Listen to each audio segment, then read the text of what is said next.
Bitty Von, Bitty Von, Bitty Von, Bon, Bon, Bon, Bon, Bon, Bon, Bon, Bon. Cultivating Erotic Energy from a Surprising Source. First published October 9th, the year of our Lord, 2015, by Cuck Murphy. Today I sent my adoring, loyal, hot young girlfriend of 2 years to have sex with a stranger from Tinder. She is currently at his apartment, checking in with me via text, and is presumably sucking and fucking her way to a good time. I'm alone, writing. Couldn't be happier. Now, before you write me off as another Salon.com freak who wants to be a cuckold or some kind of spineless beta undermale, hear me out. This has been a long road. My manhood is intact and my dick is hard. I'm almost 40. Years ago, after my divorce from my blue pill marriage, I found Rosie, Rausch V, and eventually Rational Male. Along the way, I made friends with Cernovich, and we came up together in the game. I've learned and practiced Tantra, various elements of the BDSM lifestyle, and just about every angle, pun intended, for male-female relations. From experience, effort, and education, I've become an expert. I've learned over time how my natural disposition is to be dominant. For submissive women, I'm practically an ideal. I've had sex slaves, little girls, and tied them all up. Feminists seek me out to fuck them like the patriarchy. And yet, I've just sent my 15-year junior girlfriend to bang Matt from Tinder. Why? Years of being in a dead marriage, sexless, undesired, unappreciated, made me question myself, made me question my manliness. It made me question my worth. I was emasculated. In couples therapy, the 60-year-old shriveled arbitrator proclaimed my sexual urges unreasonable, that my wife had no obligation, nor even a passing concern for the existential angst my unrequited sexual energy was creating. I was dying. My personal Maslow's unmet, but they didn't care. Ultimately, divorce and subsequent rape followed. From that disorder, my new persona evolved. I made it a goal to become objectified. Was that the healthiest conception? Maybe not. But my ego demanded it for survival. I had to become reaffirmed sexually. In many ways, sex is about being accepted by the other person. Human beings are designed for attachment and affirmation. We need it. It's okay to desire being affirmed. Not getting that from your wife and not being able to get it elsewhere is damaging. It takes healing. So away I went on a journey whose goal was to become desired purely for sexual and physical reasons. I wanted to be the most memorable sexual experience for each woman I slept with, to ruin her forever. In a good way. I wanted a lot of sex, and got it. I succeeded, and maybe now I'm even sated. The edge gets far from center eventually. Excitement and novelty can wear off. Even novelty can become boring. There are only so many approaches to sex, so many different ways of doing it, only so many different kinds of people and lovers. For me and those of us who like to push the edge, eventually the only areas left to explore become things you can only do as an evolved couple. Intimacy and vulnerability are essential to form the trust which becomes the launching point for erotic explorations. Unfortunately, over time, intimacy, as practiced today, tends to lead to the extinguishment of the erotic flame. A sad irony. Truly, getting to know your partner can kill the spark. Esther Perel, author of Mating in Captivity, writes that intimacy can destroy desire and passion. When two become one, there is no gap to bridge. The gap is where erotic energy lies. Creating and maintaining a gap between two people who live together takes special care. When my girlfriend and I decided together that I'm going to rape her whenever I want, that appearance of non-consent gives us extra erotic energy. Rape certainly is about bridging a gap, as it were, and inherently contains a certain anonymity to it. It turns her on like crazy. I love it. Healthy, vigorous sex can and does include violence and aggression. Power dynamics are often at the core. But we decided in advance what is okay, and we have an established code of conduct. It is suspended disbelief. This disbelief allows us to create a gap to close. It creates a space for desire to reach out to the other person. Role-playing stranger rape puts us into different personas for the moment, creating mystery, danger, and desire, i.e., it's fucking hot. Matt from Tinder helps us introduce another element which requires suspended disbelief. Just like my girlfriend knows I could, nor ever would actually rape her, I too know that my girlfriend is not going to leave me for some guy she met on Tinder today to fuck. The entire experience is regimented according to my rules. I introduced her to the idea. I pushed it. I told her to go on Tinder and find someone. On the day in question, I tell her when and where to do it. She checks in with me via text. I know where she is and I'm waiting for her. She is not alone. She is on a mission sent directly by me. And the entire point is for me to get turned on in a way that wouldn't happen otherwise. The excitement, eustress, and anticipation puts me in a different state. I get turned on knowing someone else wants my girl as badly as I do. Yes,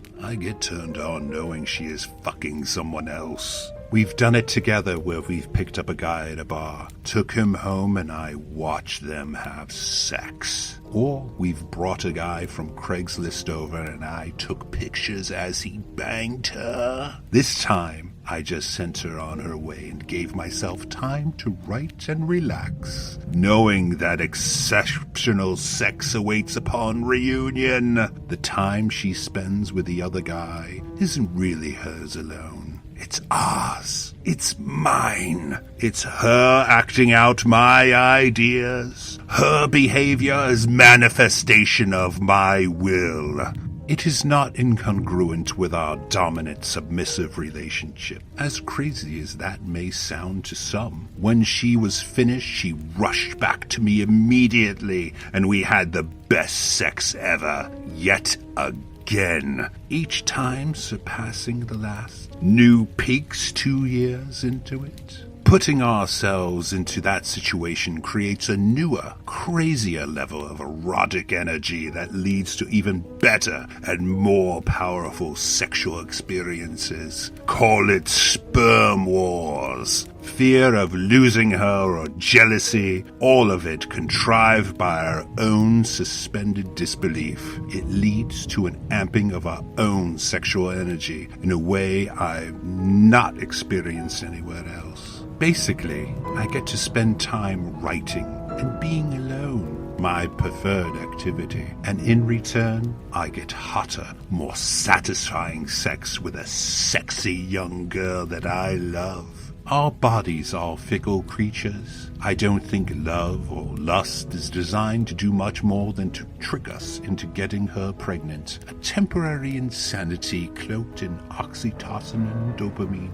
It fades, usually 18 to 36 months in, and you're left wondering where the spark went and how to get it back. This outright manipulation of sex hormones through contrived, consensual sexual activities involving a third person is just another biohack. It can be part of a repertoire of the individualist, self-regulating male, but not just anyone can or should jump into something similar. What I'm talking about is advanced stuff, guys. Apex level. There are ground rules and conditions precedent required before closing on a deal like this. Cultivating erotic energy can be risky. Your frame and trust must be impenetrable for this to work. You have to be in a certain place yourself before you can ever try this. From my experience,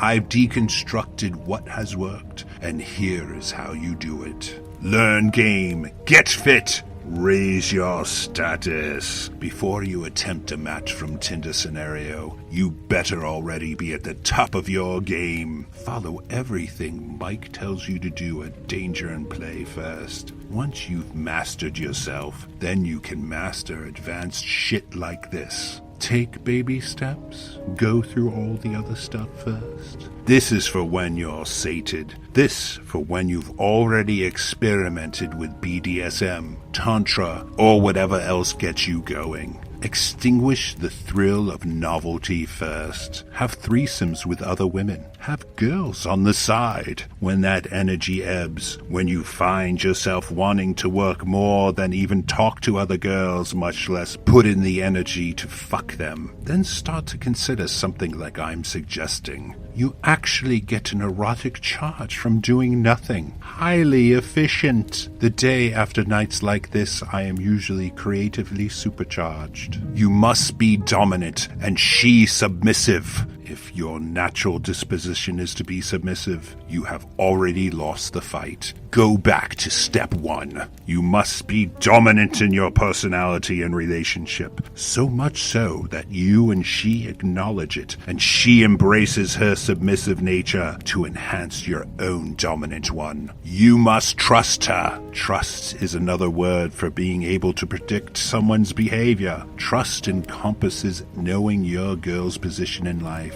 where she is mentally, emotionally, financially, professionally, such that you know how she is going to behave. Your trust comes from the fact that you know she won't leave you because you're the man of her dreams. You've mastered yourself and the game, such that you know you're the one doing the choosing. That's how you trust her. By being amazing. It must always be your idea. If your girl brings this up to you and insists over your protestations, you might as well pack your bags, brother, because that relationship is already dead. This experience is about you, your needs, and your desires. She will love it because you want it. Staying true to your own desires and not settling for anything less will turn her on. You must set the tone, the pace, and be the sole decider as to when, where, and if at all this actually goes down. You have complete and unfettered access to her phone and social media account should you choose to look. Myself, I like to look at her text and Tinder messages from potential third parties because it turns me on.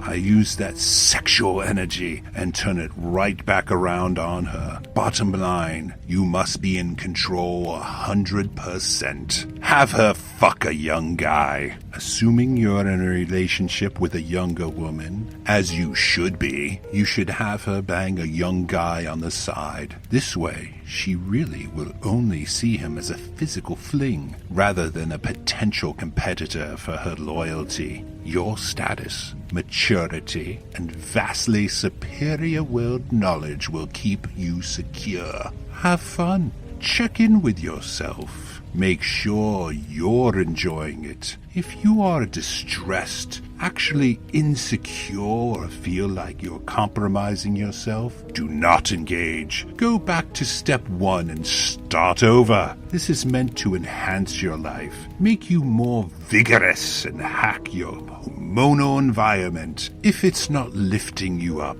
then you should try something else. Some of this, or maybe all of it, is going to challenge many of you. Some of you are going to call me cuckold, a pussy, or accuse me of being somehow less a man. Maybe you think I'm secretly gay? If you're feeling any of those, you should probably look inside and ask yourself why what I've decided for myself is making you feel that way. This is apex level stuff, like I said. It's not for the neophyte. It's not for those who aren't dominant in their relationship. It's not for those whose woman is pushing the agenda. It is for those who are developed and mature as a man, who have learned about relationships and themselves in the process. It is for those who can begin to grasp what cultivating erotic energy means and comprehend it is essential to keep it alive as time progresses. And most importantly, it is for those who are willing to push the envelope within the bounds of a healthy relationship, understanding that the final frontiers of sexual exploration can only be done with a devoted, loyal partner.